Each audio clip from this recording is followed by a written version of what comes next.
Life is serious. We call it life or death.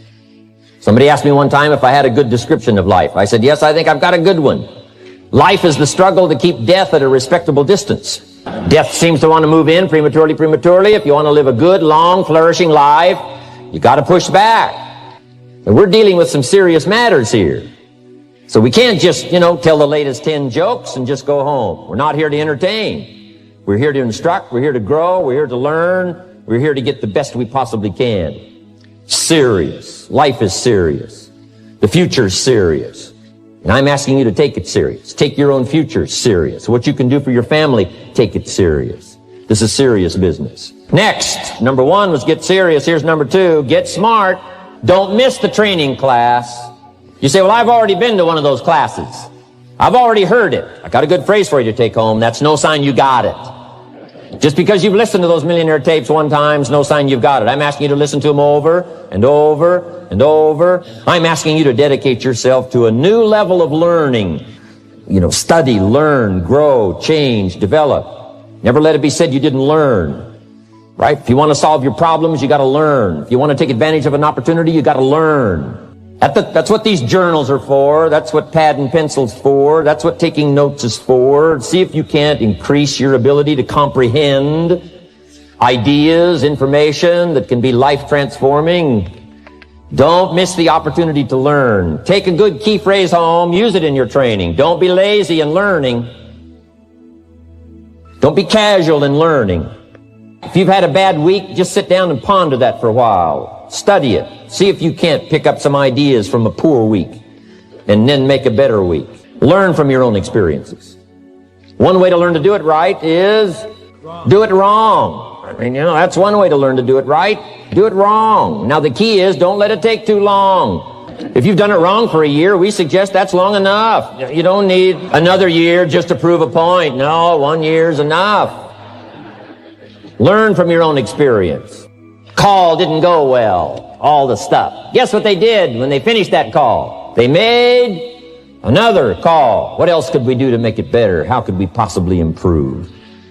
This is called the possibility for life change. Starts with education. Don't be lazy in learning. Don't be lazy in picking up the ideas. Learning is the beginning of wealth. Learning is the beginning of life change. Some people want to start with motivation. Here's number 3. You got to get going. You got to take action. The disciplines is the miracle process. And here's how to get the miracle of your future going as far as disciplines are concerned. Number 1, do what you can. You might go home and set a whole new pace for yourself, and we call it cleaning up neglect. Should walk around the block, could walk around the block for your good health. Don't walk around the block. See, you're on the wrong track. Letters you haven't written, conversations you haven't had with your family, somebody you should sit down with when you get back home, get that job done. Don't let neglect destroy your days, destroy your life, and destroy your future. Go back and do what you can. And if you'll do what you can, then life will give you some extraordinary things to do. You got to take care of the small disciplines before life will give you a chance to handle the more complicated disciplines. Start first with the smallest of disciplines. And do not neglect them and do not disregard them as being trifling. Everything matters. Everything's important. Good phrase to take home. All disciplines affect each other. Positive side. Every new discipline affects all your other disciplines. If you'll get some new things going, make some calls you've never made before. Step up your activity level. Step up your labor level. Go for the disciplines. The smallest of disciplines. The least of disciplines. Like keeping your accounts in order. Here's number 4, get better. There isn't any of us that can't get better. So turn on this whole idea of personal development and personal growth. That was what my teacher shared with me that changed my life. I'm telling you, for things to get better, you got to get better. Don't ask for it to change out there. Ask for you to change here. Don't ask for a more favorable wind. We call that naive. Don't ask for better seed, better soil. This is the only planet you got. Just ask that you can get wiser and stronger and better and be able to take care of your own responsibilities. Get better. Develop your own personal philosophy here. Philosophy, major determining factor in how your life works out. Each person's philosophy is like the set of the sail. The same wind blows on us all. The difference in where we arrive at the end of the week, at the end of the month, at the end of the year is not the wind that blows, but what's going to make the major difference? Each person's personal philosophy that sets a better sail, sets a better sail. So don't ask for a more favorable wind. That's like wishing something that's not going to occur. Don't ask for better seed and soil. All you got's what's available.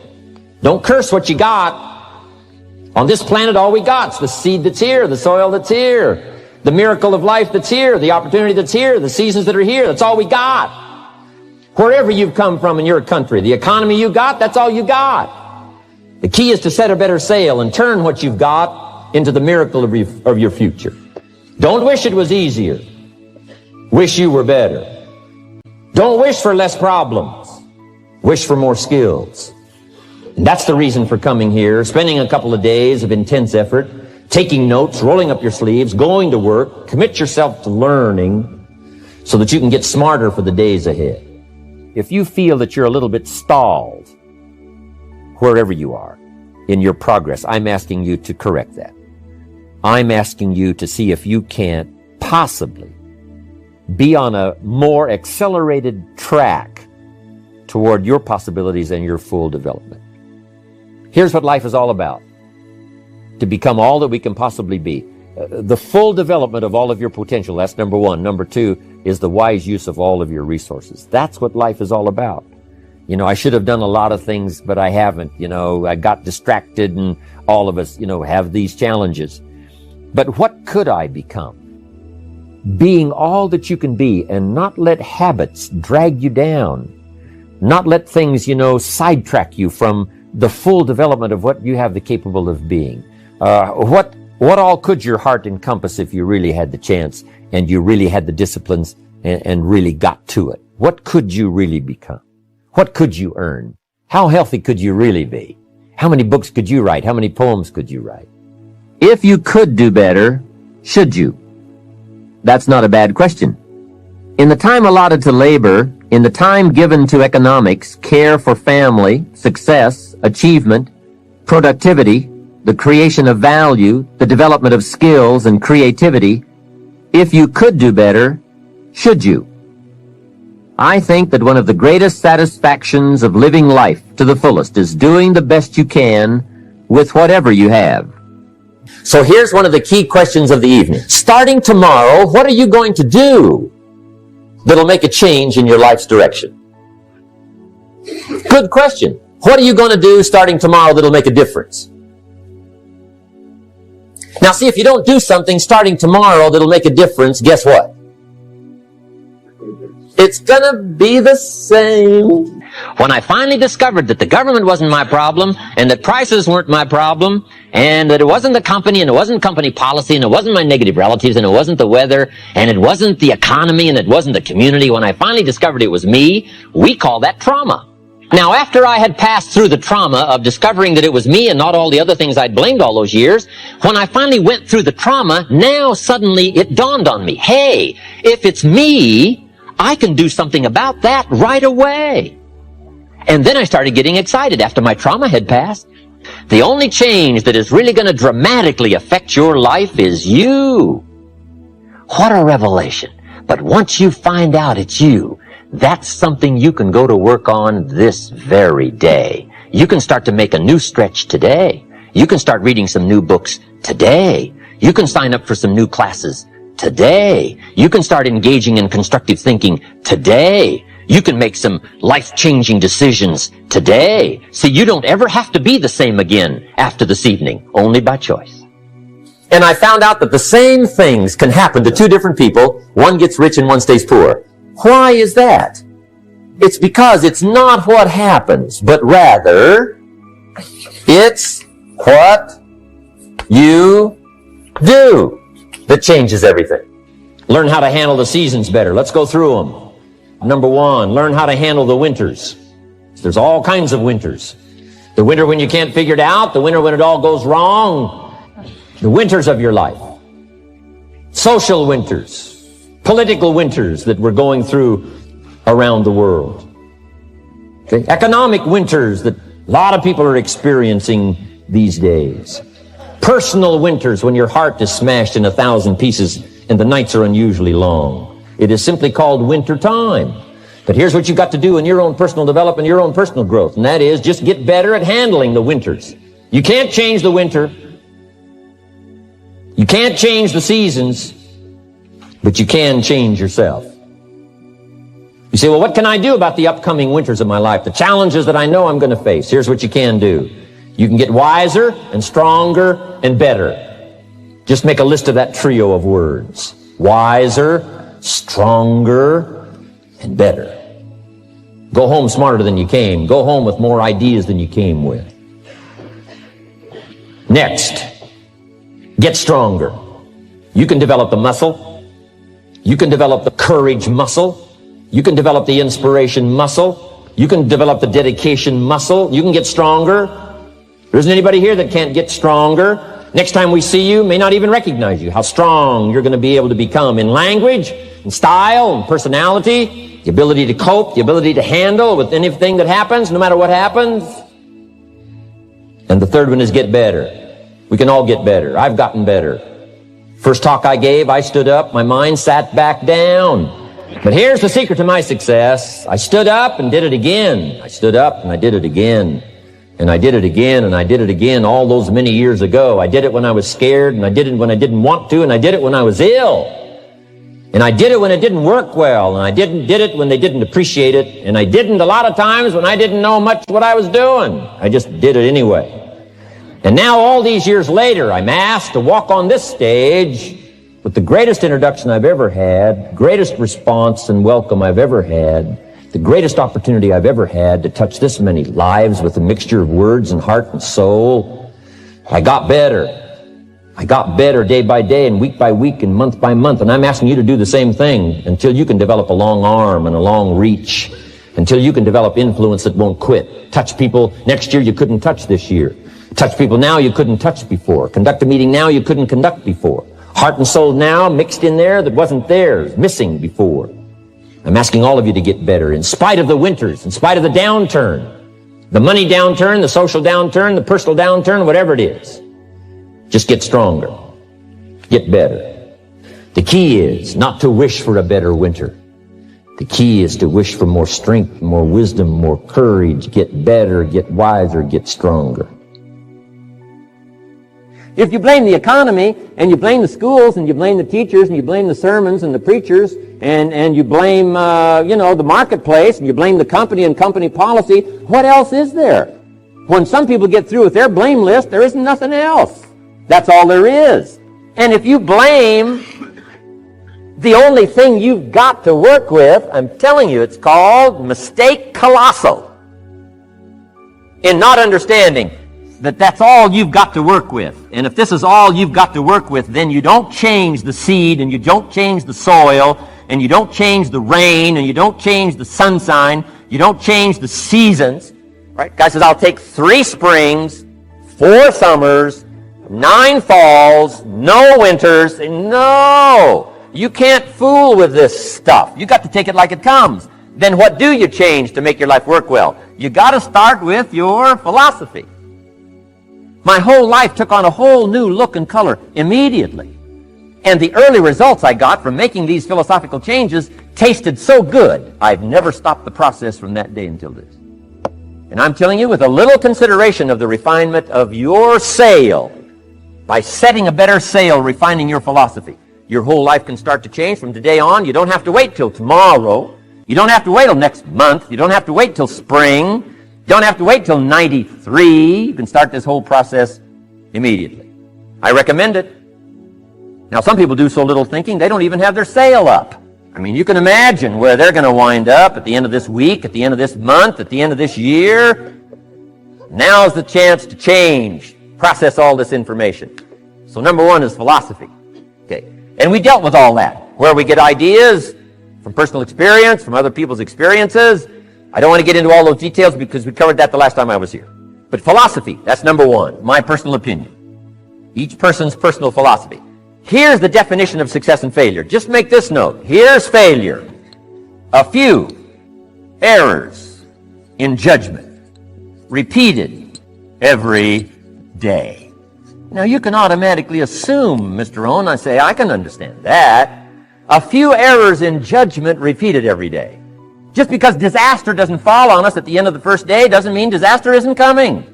You've got to be so smart that you look down the road and say, will the errors in my present judgment of philosophy, what's that going to cost me in 1 year, 6 years, 1 month, 6 months? I'm telling you the money cost and the health cost and the success cost is too gigantic if you'll look down the road a little ways and say, are there errors in my current judgment like an apple versus a Hershey bar? Is that just a good illustration of some of the rest of my errors in judgment? If it is, that's where I found myself at age 25.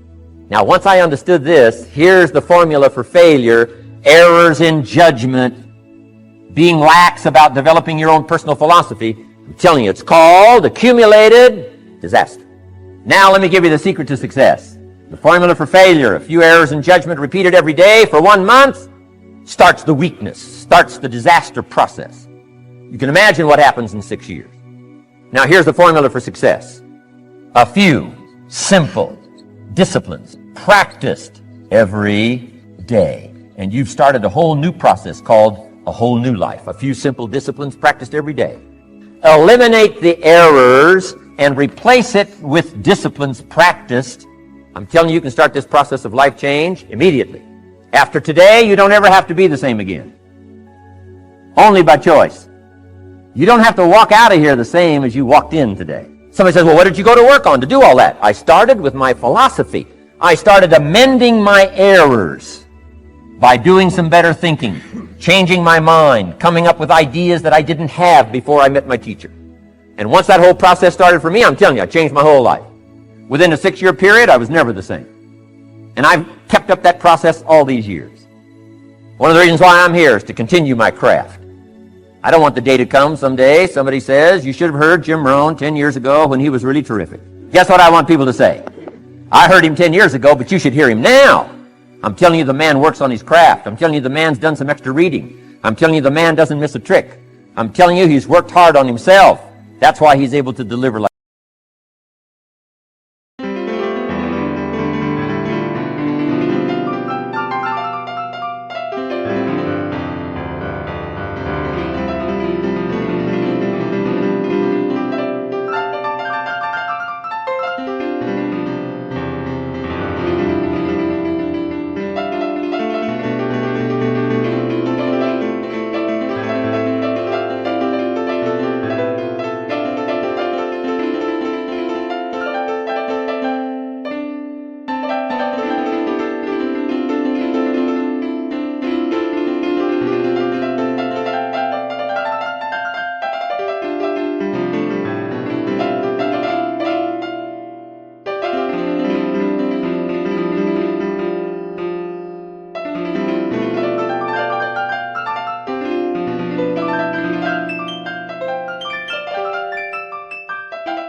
die.